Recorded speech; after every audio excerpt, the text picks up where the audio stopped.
Welcome back to the Ghastly Journal, where we delve into the darkest corners of human experience. To the rolling hills of Yorkshire in 1991, today's tale takes us to a stone cottage where two sisters shared everything until one of them began sharing secrets with someone who shouldn't have existed. In shades of amber and rust, the autumn of 1991 painted Yorkshire. Margaret Thatcher had just resigned as Prime Minister, leaving Britain reeling from 11 years of her iron rule. 2 years prior, the Berlin Wall had crumbled, and before the world's eyes, the Soviet Union was dissolving. Yet, in the small village of Thornwick, nestled deep in the Yorkshire Dales, these momentous events felt as distant as fairy tales. To the rhythm of seasons, life here moved, not headlines. Thornwick was the sort of place where everyone knew everyone else's business, where the postman, Derek Thompson, could tell you who was feeling poorly just by the way they answered their door. 300 souls called this place home, most having never lived anywhere else and seeing no reason to start. Like ancient guardians, stone cottages lined the narrow lanes. Built from local limestone, their thick walls had been quarried for 2 centuries past. Each morning, coal smoke drifted from chimneys, mixing with the earthy smell of fallen leaves and the warm aroma from Mrs. Patterson's bakery. The village pub, the Morco Inn, served as the evening gathering place where men nursed pints of bitter and played dominoes. Often, talk turned to the big changes happening beyond their borders, Thatcher's downfall, the strange goings-on in Russia, and whether this European common market business would affect the price of wool. But always, conversations circled back to local matters, the upcoming harvest, young Tommy Morrison's courtship of Sarah Patterson, or the state of the church roof. Run by the Whitmore sisters, the post office doubled as the village shop. They'd never married and seemed to share one mind between them. While sorting the Morning Post, they'd finish each other's sentences. With clockwork precision, their gray heads bent over letters and parcels. The village center was dominated by St. Michael the Archangel Church. For 800 years, its Norman tower had watched over the community. With the same bronze voice that had called generations to prayer, its bells marked time. At the end of Moorland Lane, where village gave way to open countryside marked by dry stone walls, stood the Hartwell cottage. Built in 1823 from the same grey Yorkshire stone as its neighbours, it possessed the solid permanence that characterised all local architecture. The fierce winds that swept down from the moors were kept out by thick walls. Precious sunlight was caught by small windows, and every room felt snug and warm thanks to low-beamed ceilings. At Thornwick Quarry, Edward Hartwell worked, following his father and grandfather before him. At 45, his hands bore permanent limestone stains, and his back showed the wear of 27 years splitting stone. The work was hard but honest, providing the building material for half the Dales. Each evening, Edward returned home with dirt under his nails and satisfaction in his heart. He was a man of few words but deep feeling. His love for his family was evident in every cottage repair, every coin saved for his daughter's futures.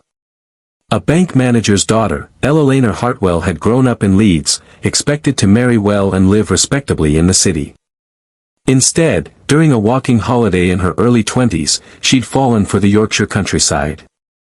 More importantly, she'd fallen for Edward, drawn to his quiet strength and connection to this timeless land.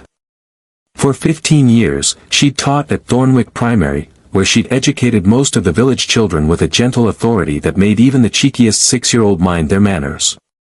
But it was their twin daughters who truly defined the Hartwell household. Emma and Evelyn, born during a fierce December blizzard 17 years ago, were identical in every way that mattered. The same thick, dark hair that caught copper highlights in sunshine. The same deep brown eyes that seemed to hold secrets. The same delicate features that promised beauty to come. Only a tiny crescent-shaped birthmark on Emma's left wrist told them apart. From birth, the twins had shared something beyond normal sibling bonds. As babies, they'd cry in perfect unison, even in separate rooms. As toddlers, they'd developed their own language of gestures and sounds that baffled their parents but clearly conveyed complex ideas between them. They'd play elaborate games requiring no spoken words, moving through scenarios with dancer-like synchronization. Often, Elena watched them with wonder tinged by unease. She understood that identical twins shared special connections. But Emma and Evelyn seemed like one consciousness split between two bodies. One would start sentences, the other would finish, not playfully, but with a seamless continuity that made it impossible to tell where one thought ended and another began. The village had grown used to the twins' odd ways. Mrs. Patterson swore she'd seen them having whole conversations without speaking, just standing by the bread counter, smiling at each other before reaching for the same loaf. Dr. Morrison, who delivered them and cared for them since, noted privately that examining one twin often produced reactions in the other, even when they were separated by walls. At Thornwick Secondary, teachers had learned to seat them apart during tests. Not because they cheated. They never passed notes or whispered, but their papers often contained identical mistakes in identical places, as if they shared the same source of information and made the same errors in sequence.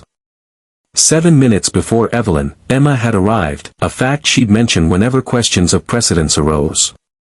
Despite this slight advantage, she was actually the more dependent twin, often seeming lost without Evelyn's steadying presence. The dreamer was Emma, staring out classroom windows at shifting clouds and imagining stories about distant places. She read everything, Dickens, Austen, even the romance novels her mother tried to hide behind respectable titles. Though younger, Evelyn served as the anchor. Where Emma was fanciful, Evelyn was practical. Where Emma was dreamy, Evelyn was grounded. She excelled at maths and sciences, subjects requiring logical thinking. She remembered dinner money, finished homework on time, and gently guided Emma back to earth when imagination carried her too far. Both shared identity and individual nature were reflected in their attic bedroom. Cozy rather than cramped was the space, with slanted walls following the roof line and a small window overlooking the village towards the moors. Emma's side was organized chaos. Books were stacked in piles only she understood. Sketches of imaginary places were pinned to walls. Collections of stones and shells from family trips to Whitby and Scarborough lay about. Military precision was shown on Evelyn's side. Textbooks were arranged by subject and height. Clothes were folded with mathematical exactness. Her desk was clear except for current assignments, one pen, and her grandfather's wooden ruler. So stark was the contrast that visitors wondered how they coexisted peacefully in such different systems. But dominating the room was the mirror that would change everything. It had belonged to Eleanor's grandmother, a Victorian piece built to last generations. The frame was ornate silver, tarnished to deep charcoal in places that seemed to swallow light. Intricate leaf and flower patterns wound around the edges, carved so delicately each petal seemed ready to fall. The glass itself was old with the slight thickness and subtle imperfections of 19th-century craftsmanship that created gentle distortions and reflections. When her grandmother died 5 years ago, Elena had inherited it. She'd planned to hang it in the master bedroom, but Edward complained it made him uncomfortable.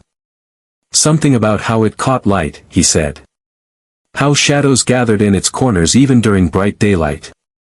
Rather than argue, Elena moved it to the twins' room, thinking teenage girls would appreciate a proper mirror for hairbrushing and the makeup experiments that came with adolescence. The twins were indeed delighted, though perhaps not as Elena expected. They seemed fascinated by how their reflections appeared in the old glass, spending ages studying how imperfections affected their images. Together they'd stand, pointing out how Emma looked taller in one spot, while Evelyn seemed broader in another. Games of these distortions they made, inventing stories about mirror world inhabitants and how their lives might differ from reality. On October 15, 1991, in the Hartwell house, the day began like any Tuesday. The morning was crisp and clear, frost painting delicate patterns on windows while wood smoke drifted from village chimneys. First, as always, Elena woke, padding downstairs in her dressing gown to start the unchanging routine. For tea, she filled the kettle, checked the Rayburn had kept its heat overnight, and began breakfast while listening to her family stirring above. First, Edward appeared, dressed for work in wool trousers darkened by years of stone dust, a flannel shirt worn soft from countless washes, and the thick jumper Eleanor had knitted last Christmas. With the quiet efficiency of a man following decades of routine, he moved, washing at the kitchen sink, accepting tea with a grateful nod, checking weather through the window while waiting for porridge and toast. Together, as always, the twins came down, footsteps synchronized on narrow stairs. They wore school uniforms, dark blue skirts, white blouses, navy jumpers with the Thornwick Secondary crest. Into one long braid secured with a blue ribbon, Emma had plaited her hair. Two smaller plaits were worn by Evelyn, a style that helped teachers tell them apart during their first weeks at secondary school. But Eleanor noticed something different about Emma that morning. Her elder daughter seemed distant, her usual morning chatter replaced by unusual quiet. Mechanically, she ate porridge, her gaze drifting to the small mirror by the coat pegs, as if expecting to see something besides her own reflection. "Penny for your thoughts, love," Eleanor said, settling with her tea and the Yorkshire Post. As if forgetting others were present, Emma startled. "Oh, sorry, Mom. Just thinking about the school play." For the autumn term, Thornwick Secondary was preparing Macbeth. As one of the three witches, Emma had been cast, suiting her dramatic nature. On the technical crew, Evelyn was managing props with typical precision. "Nervous about performing?" Edward asked, spreading marmalade with careful attention. "Not nervous exactly," Emma replied, still glancing towards the mirror. "More wondering about it all, about becoming someone else on stage and what happens to who you really are." Frowning, Evelyn looked up. This philosophical talk was unlike Emma, who usually worried about forgetting lines or tripping over costumes. "It's just acting, Evelyn said gently. "You're still yourself underneath." "But am I?" Emma's voice took on a dreamy quality that made Eleanor pause her reading. "When you're being someone else completely, where does the real you go? Do you disappear for a while or watch from inside or become someone different altogether?"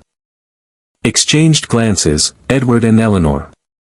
Their daughter's questions seemed unusually complex for a 17-year-old fretting about a school production. "You're thinking too hard about it, sweetheart," Eleanor said, squeezing Emma's hand. "Acting's just playing pretend, like when you were little. Remember being princesses and explorers? You always knew you were really Emma." "Did I though?" Emma pulled away gently, attention elsewhere. "How can we be sure we're ourselves at any moment? How do we know we're not just copies of who we think we should be?" In the morning air like smoke, the questions hung, creating discomfort that clashed with cheerful autumn sunshine through the kitchen windows. Clearing his throat, Edward announced he needed to leave for work, gathered his lunch tin, and kissed Eleanor goodbye with perhaps more haste than usual. For Evelyn, the walk to school proved equally unsettling. For 17 years, they'd covered the half-mile to Thornwick Secondary together, chatting about homework, village gossip, or fantasy stories about people in passing cars. But today, Emma walked in near silence, her attention caught by every reflective surface, shop windows, puddles from overnight rain, even chrome on parked cars. "You're being odd today," Evelyn finally said as they neared the school gates. "What's wrong?" "Nothing's wrong," Emma replied, eyes fixed on a shop window reflecting their images. "I'm just seeing things more clearly than before." "What things?" "How everything's put together, I suppose. How the lines we think are solid might actually be bendable." A chill unrelated to the October morning air was felt by Evelyn. Emma's words carried conviction too mature for 17, as if reciting lessons learned elsewhere rather than her own thoughts. A Victorian building of red brick and tall windows built in 1887 for the growing village was occupied by Thornwick Secondary. The main hall still displayed wooden panels listing former pupils who died in 2 world wars. Corridors retained the institutional smell of floor wax and chalk dust common to schools across Britain. The building had been updated with radiator heating and electric bulbs, but kept its solid, purposeful atmosphere designed to prepare young people for productive Yorkshire lives. First lesson was English literature with Mrs. Petton, a formidable woman who taught at Thornwick for 30 years. She was discussing reality versus appearance in Macbeth, how Shakespeare explored characters attempting to become fundamentally different from their original nature. With an intensity that worried Evelyn deeply, the topic captured Emma's attention. Frantically, Emma took notes, filling pages with strange diagrams and symbols unlike any writing Evelyn recognized. When Mrs. Petton quoted Lady Macbeth's sleepwalking scene, Emma wrote furiously, as if recording commentary only she could hear. The nature of transformation, Mrs. Petton was saying, lies at Macbeth's heart. Lady Macbeth becomes something entirely different through her actions. We must ask whether this represents growth, destruction, or something else.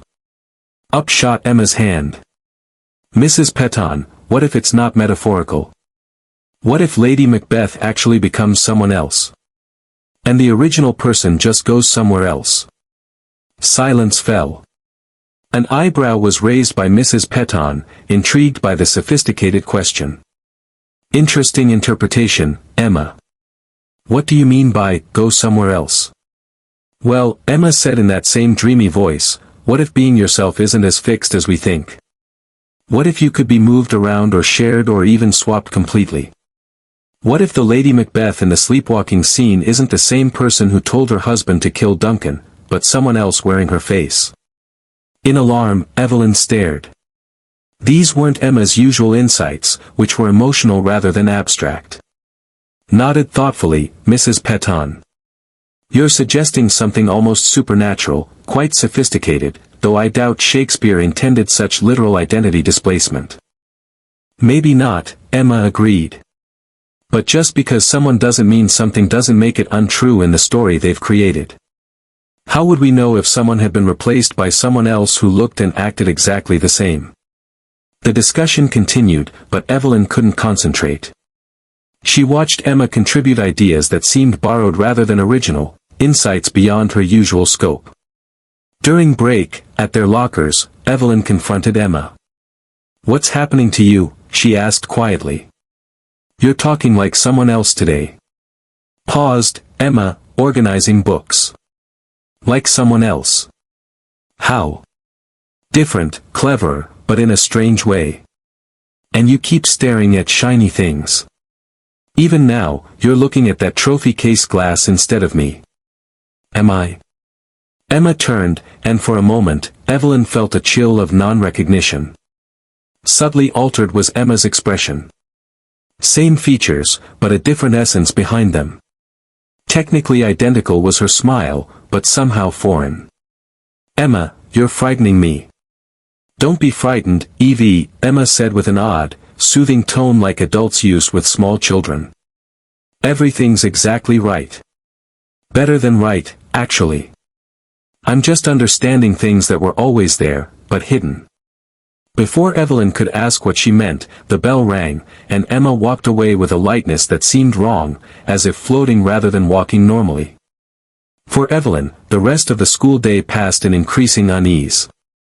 Normally, Emma participated in classes, answered when asked, interacted with friends without obvious strangeness. But the subtle wrongness remained, a sense she was watching someone perform being Emma rather than simply being her. At lunch, they sat with their usual group in the school dining hall. Sarah Patterson complained about helping with early morning baking before school. Michael Thompson described his weekend football match with passionate enthusiasm. Jenny Morrison worried about their upcoming maths test. Politely, Emma listened, making appropriate responses and relevant questions. But Evelyn noticed her contributions felt hollow, scripted rather than genuine engagement with their friends' concerns. Are you feeling well, Em? Jenny asked, her doctor father having taught her to notice when people seemed off. You look pale and seem a bit distant. I feel brilliant, Emma replied with a radiant smile too intense for the mundane setting. Better than I have in ages. I'm just seeing everything from a new angle lately. What sort of angle? Michael asked around his dinner. How everything really works, Emma said casually, as if discussing weather. How what we think is solid and permanent might actually be much more changeable than we've been taught. Uncomfortable silence fell. Their friends exchanged worried glances, the look teenagers give peers who suddenly sound like university professors. Right? Sarah said slowly. That's deep for dinner time. Laughed Emma. Technically her normal laugh, but feeling wrong to Evelyn's ears. Sorry. I suppose I've been thinking about serious things. Probably just from studying Macbeth so much. All that business about appearance and reality, what's real and what isn't. Talk moved to safer topics, weekend plans, upcoming tests, speculation about the autumn dance. But Evelyn spent lunch studying Emma's face, trying to identify exactly what had changed about her expressions. The afternoon dragged until their final period, free study in the library. Immediately, Emma chose a corner table by a large window, but Evelyn realized her sister wasn't interested in natural light for reading. Fascinated by her reflection in the glass, Emma seemed, spending long minutes staring at her image while pretending to work. Emma, Evelyn said quietly, sitting beside her. Stop looking at your reflection and do your homework. I am doing work, Emma replied without looking away. Just not school work. Then what? So long, Emma was quiet. Evelyn thought she wouldn't answer, then almost whispering, listening to what she's got to teach me, Evie. About how things really are. About what's possible when you stop believing in limits. Evelyn's heart began racing. Her who? Finally, Emma turned from the window, and her eyes were different, darker, older, holding knowledge number 17-year-old should possess. The other me, Emma said simply. The one who knows things I never could on my own. That afternoon, walking home under a darkening sky, Evelyn tried repeatedly to engage Emma in normal chat. She mentioned homework, classroom gossip, weekend plans, but Emma responded with distracted politeness, her attention drawn to any surface showing her reflection. At the cottage, Ella Laner was marking papers in the kitchen, a red pen moving across compositions about my favorite animal and what I did in the holidays. She looked up as the twins entered, a teacher's instincts assessing their moods automatically. How was school? She asked, setting down her pen for kisses from both daughters. Fine, they answered together. But Evelyn noticed Emma's slight delay, as if waiting to hear Evelyn's response first. Drama rehearsal went well, I hope, Ella Laner continued, stacking marked papers.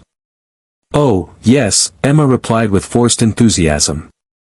We're really getting into the psychological side of it all. It's fascinating how Shakespeare shows people becoming completely different from who they started as. Raised an eyebrow, Ella Laner, at the sophisticated phrasing. That's quite analytical for someone who usually approaches drama more emotionally. I'm impressed you're taking the academic side so seriously. Well, when you really think about it, Emma said, moving toward the hallway mirror, being yourself isn't as straightforward as people assume, is it? We think we're solid, permanent things, but actually we're changing all the time, becoming new people every moment. Paused her paper sorting, Eleanor, something in her daughter's tone catching her attention. True. In a growing-up sense, we all develop and learn from experience. I mean more than that, Emma said, staring at her reflection. I mean, the whole idea of having one fixed self might be wrong. What if we're just temporary arrangements that could be rearranged? What if the lines between self and other, between real and reflected, aren't as solid as everyone thinks? With growing alarm, Evelyn watched as Emma spoke to their mother while gazing fixedly at her mirror image. There was something hypnotic about how Emma's eyes stayed locked on her reflection, as if having a separate, silent conversation with whoever looked back. Emma, Evelyn said sharply. Help me carry our bags upstairs. Reluctantly, Emma turned from the mirror, like someone waking from pleasant dreams. Of course, Evie. Though I was hoping to explore these ideas more this evening. You can think while we do homework, Evelyn said firmly, taking Emma's arm and guiding her toward the stairs. In their attic room, Evelyn immediately noticed Emma drawn to the large Victorian mirror like metal to a magnet. She seemed unable to focus on anything else while her reflection was visible, her eyes continually drifting to the ornate frame and the image it held. "Emma, sit with your back to the mirror," Evelyn instructed, positioning her chair so Emma couldn't see her reflection. "Let's work on those algebra problems Mr. Henderson set." For the next hour, they worked through maths equations. But startlingly different from her usual struggle with abstract concepts was Emma's performance, where she'd always needed patient explanation and multiple examples. Today, she solved complex problems with easy understanding, as if relationships were obvious rather than challenging. "Since when are you good at maths?" Evelyn asked, watching Emma complete difficult equations effortlessly. "Don't know," Emma replied, pen moving in confident strokes. "The patterns just seem clearer now, like I'm seeing connections I never noticed." "What connections?" Paused, Emma, pen hovering over paper. "Maths isn't really different from other things, is it? How numbers can be changed and transformed while staying essentially mathematical. It's like how people might move between different ways of being." Stared in confusion, Evelyn. "What are you on about?" "Nothing specific," Emma said quickly, returning to work. "Just random thoughts." But Evelyn noticed Emma's handwriting had changed. Where her usual script was rounded and childish, these solutions were written in precise, angular strokes that looked almost architectural. As evening approached and Eleanor called them for dinner, Emma became agitated about leaving reflective surfaces. When they finally left their room, Emma lingered before the Victorian mirror, hands pressed against the glass as if saying goodbye to a dear friend. "I'll be back soon," she whispered to her reflection, so quietly Evelyn almost missed it. "What did you say?" "Nothing important," Emma replied, but her eyes stayed fixed on the mirror several more seconds before reluctantly following Evelyn downstairs. Increasingly strained was dinner. Tired from quarry work, Edward tried maintaining normal conversation about village news and weekend plans. Eleanor shared classroom stories about pupils' creative misunderstandings of local history lessons. But distracted and formal were Emma's responses, and she kept glancing at any surface showing her reflection, the darkened window, the kettle's chrome surface, even curved spoonbacks. "Emma, dear," Eleanor said during a conversation lull, "are you feeling well? You seem rather elsewhere tonight." "I feel perfectly fine, Mom," Emma replied, though her attention was on the kitchen window where interior lights created ghostly reflections. "Better than fine. I feel like I'm finally understanding things that always confused me." "What things?" Edward asked, his practical nature suspicious of anything too abstract. "The nature of identity, mainly," Emma said with a confidence suggesting serious thought. "Who we really are versus who we think we are, and whether consciousness might be more transferable than people assume." Exchanged concerned parental glances, Edward and Eleanor. It wasn't that Emma's words were necessarily alarming, but the intensity and sophistication with which she spoke them, combined with her obvious distraction and strange mannerisms, created an unease that seemed to fill the cottage. After dinner, as the family settled into the evening routine, Emma announced she wanted time in her room working on lines for the play. This was reasonable. She had several speeches requiring memorization, but Evelyn suspected Emma's real purpose was returning to the Victorian mirror rather than studying her script. Following upstairs, Evelyn found Emma before the mirror, speaking quietly to her reflection in an apparent conversation involving questions and answers, though only Emma's voice was audible. "Yes, I understand now," Emma was saying eagerly. "It's more complicated than I thought, but I can see how it works. The process needs patience and preparation, but the result will be worth any difficulty." "Emma," Evelyn said sharply, entering fully. "Who are you talking to?" Turned with surprise, Emma, as if genuinely forgetting Evelyn was there. "Just myself, practicing lines." "Those weren't Macbeth lines." "No, you're right," Emma admitted readily. "I was just thinking aloud, working through philosophical questions the play raises about identity and transformation." Approached the mirror, Evelyn, studying their reflections carefully. Both images looked perfectly normal, two 17-year-old girls in school uniforms, tired eyes, and slightly messy hair from the day. Nothing obviously wrong. Yet, she felt an instinctive unease, as if something about the reflected scene was subtly but fundamentally incorrect. Emma, step away from the mirror. Why? Because you've been obsessed with it all day.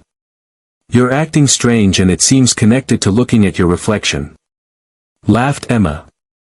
But the sound was sharper, more calculating than usual. That's silly, Evie. It's just a mirror. How could looking at my own reflection be dangerous? I don't know, but something's definitely wrong with you. Nothing's wrong, Emma said, her voice carrying an unfamiliar irritation. I'm better than I've ever been. I'm seeing clearly, understanding things that used to confuse me. I feel more myself than I have in years. But as Emma spoke, Evelyn watched their reflections, and she could have sworn Emma's reflection was smiling, while real Emma's face stayed serious. She blinked hard, certain she was imagining things. But looking again, the reflection seemed slightly out of sync with Emma's movements. Look at the mirror, Evelyn said urgently. Look at our reflections and tell me if anything seems strange. Turn back to the mirror, Emma. Both girls stared at their reflected images. For a long moment, everything appeared normal. Two identical faces looked back, framed by ornate silver catching lamplight in intricate patterns. Then Emma raised her right hand. In the mirror, both reflections raised their left hands. Normal mirror behavior. But when Emma lowered her hand, for just a fraction of a second, her reflection's hand stayed up before slowly coming down. Gasped Evelyn, but Emma seemed delighted rather than alarmed. Did you see? Emma asked, eyes bright with excitement. How she moved on her own. How she chose when to follow. Emma. That's your reflection. It's you. Is it?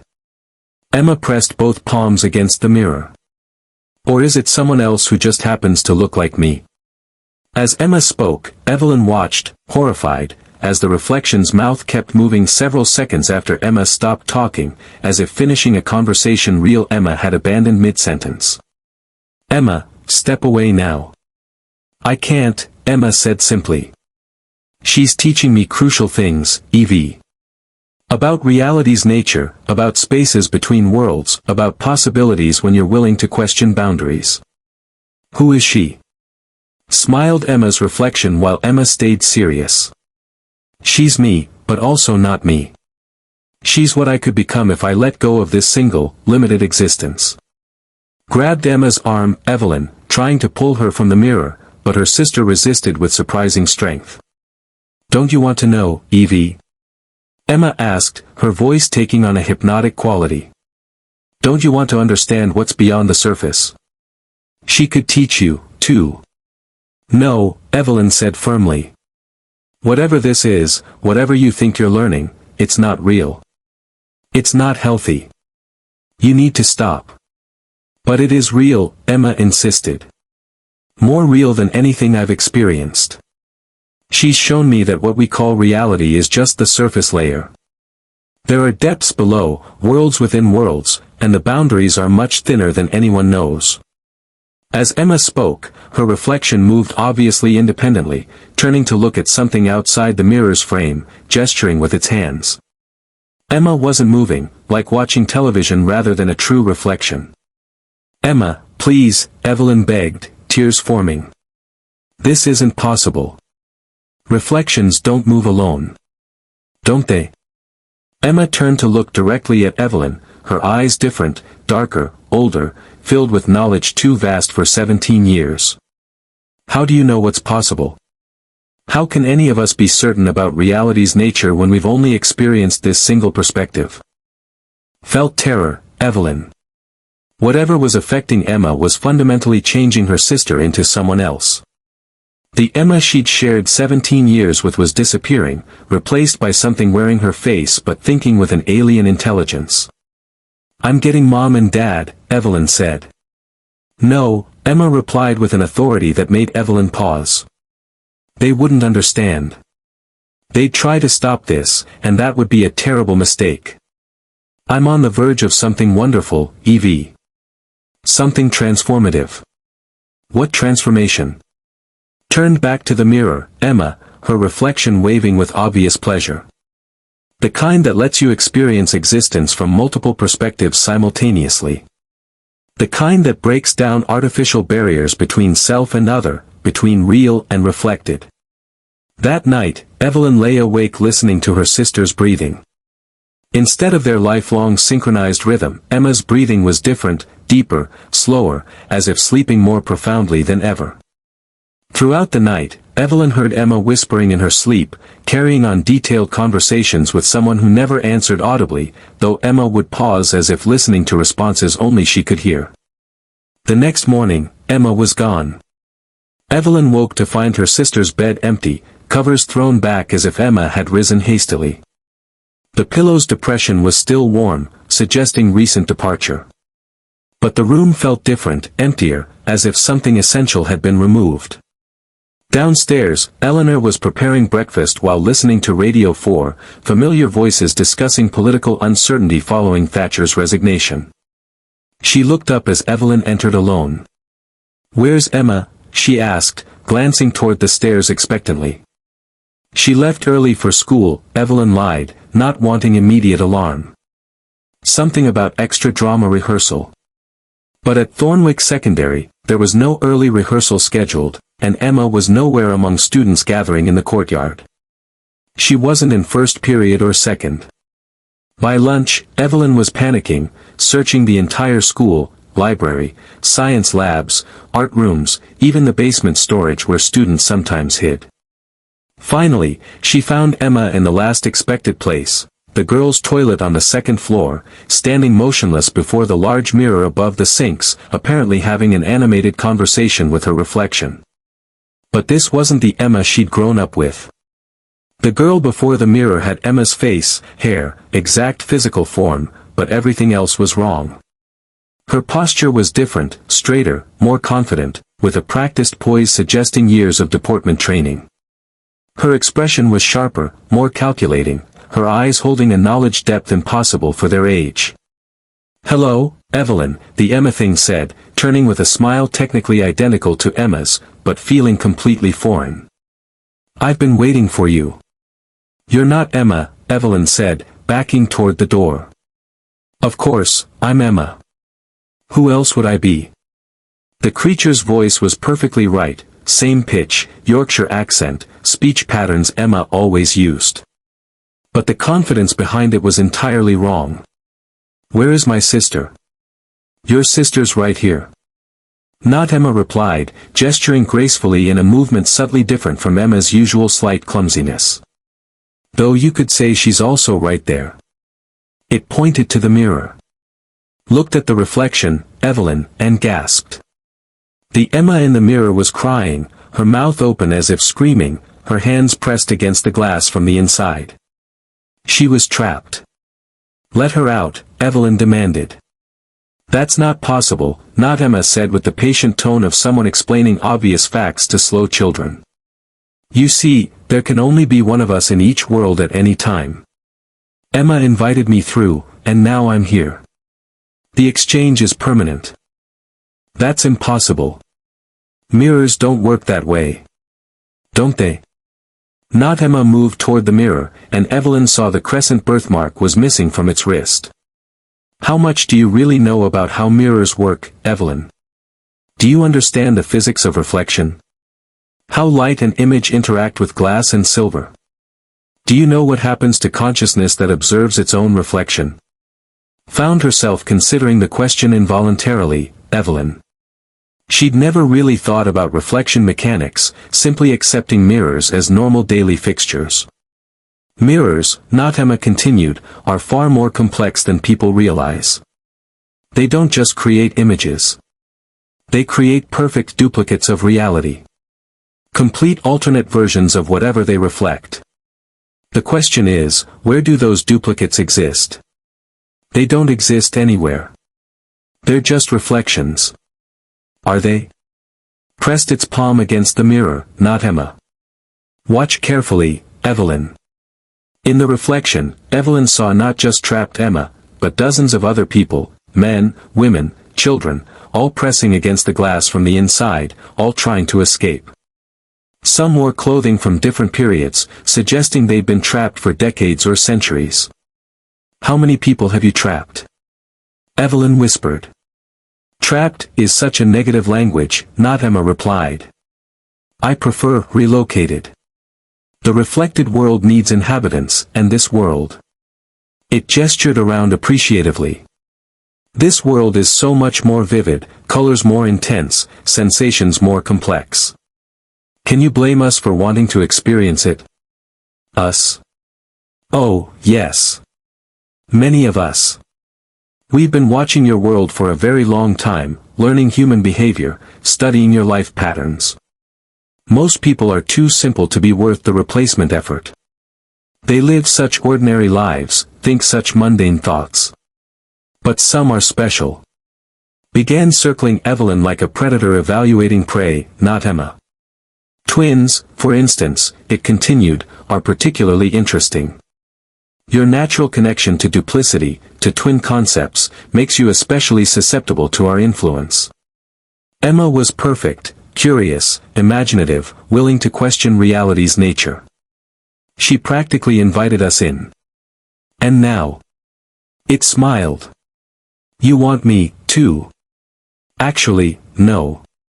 Stopped circling, not Emma, facing Evelyn directly. "You're too practical, too grounded in mundane reality. You wouldn't be nearly as interesting to inhabit as Emma has been. But you are dangerous." "Dangerous how?" "You know too much now. You've seen behind the curtain. You understand the boundary between worlds can be crossed. That makes you a threat to the natural order we've worked to maintain." Glanced at the mirror, Evelyn, where trapped Emma was still trying to communicate urgently. Behind her, other trapped souls pressed forward, their faces desperate to warn someone about what was happening. "So, what will you do with me?" Evelyn asked. "You have two choices," not Emma said matter-of-factly. "Join your sister in the reflected world voluntarily, a quick, painless transition, or be forced there against your will, which would be considerably more unpleasant for everyone." Raced, Evelyn's mind. She was trapped with something that looked like her sister but wasn't human. Something that had stolen Emma's life and now wanted to eliminate her as a witness. The rational part insisted this was impossible. But the evidence was undeniable. "What if I told someone?" Evelyn asked, trying to buy time while formulating a plan. "What if I warned people about what you are?" Laughed not Emma, a sound like breaking glass. "Who would believe you? A teenage girl claiming her identical twin's been replaced by a mirror creature. They'd assume you were having a breakdown. Twins are known for psychological instabilities, shared delusions. The creature was right, and both knew it. No one would believe such a story.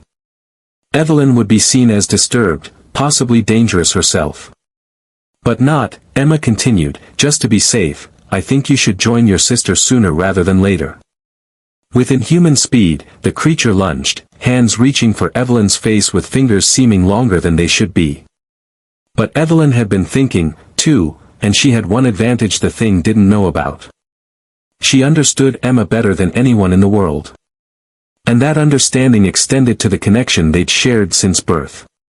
Instead of running or fighting, Evelyn threw herself toward the mirror, her hands impacting the glass just as Emma grabbed her shoulders. For a moment, all three were connected, Evelyn, the creature wearing Emma's body, and the mirror itself. And in that moment of connection, Evelyn felt Emma. Her real sister was still there, still fighting, still trying to find a way back. The connection existing between them since birth hadn't been broken. It had just been stretched across the dimensional boundary, becoming a bridge that could potentially be crossed in either direction.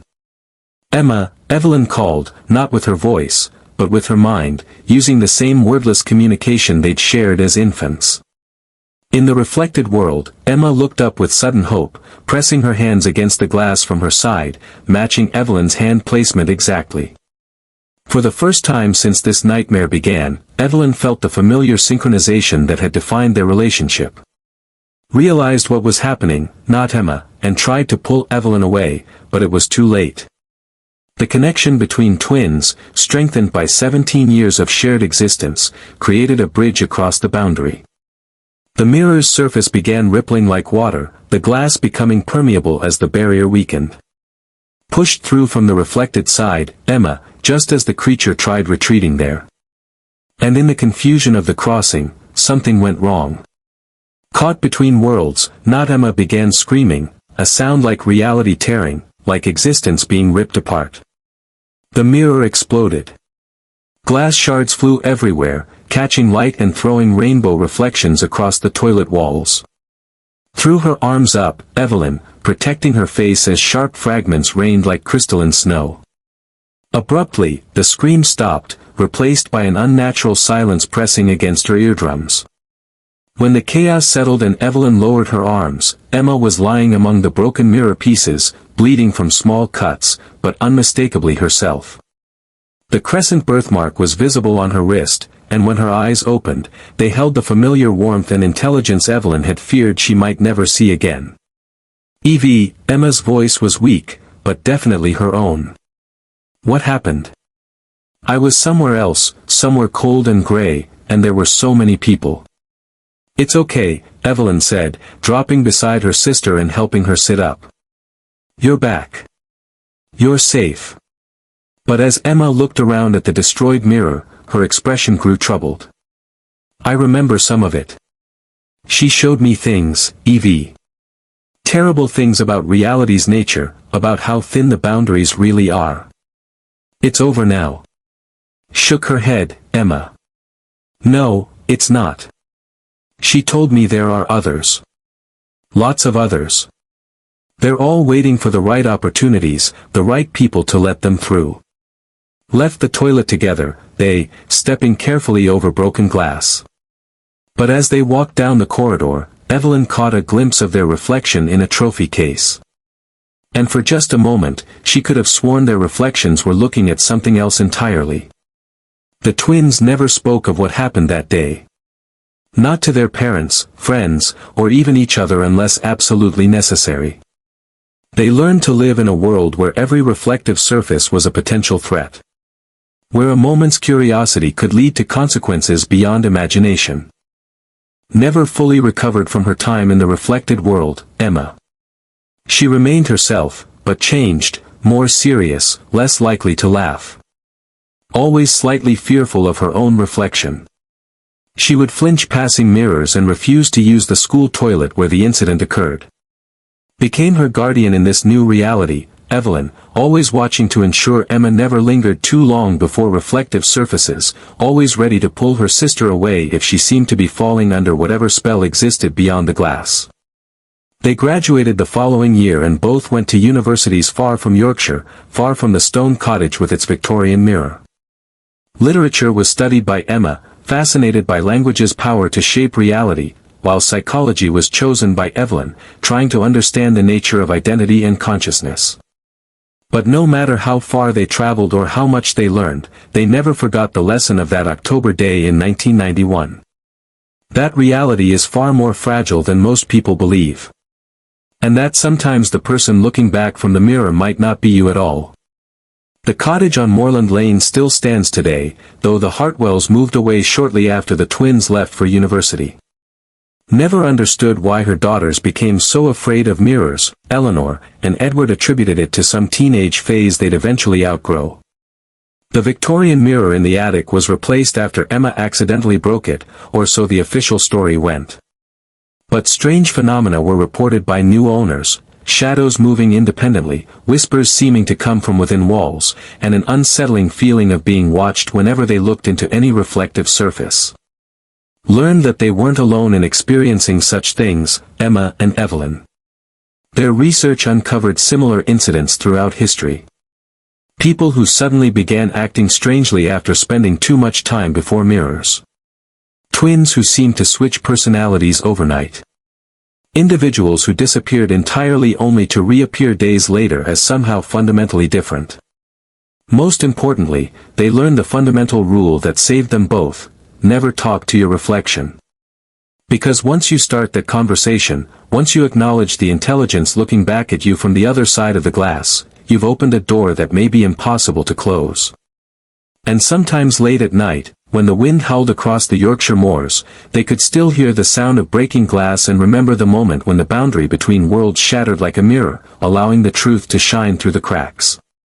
The truth that we are never truly alone when we stand before our reflections, and that the person looking back might not always be ourselves.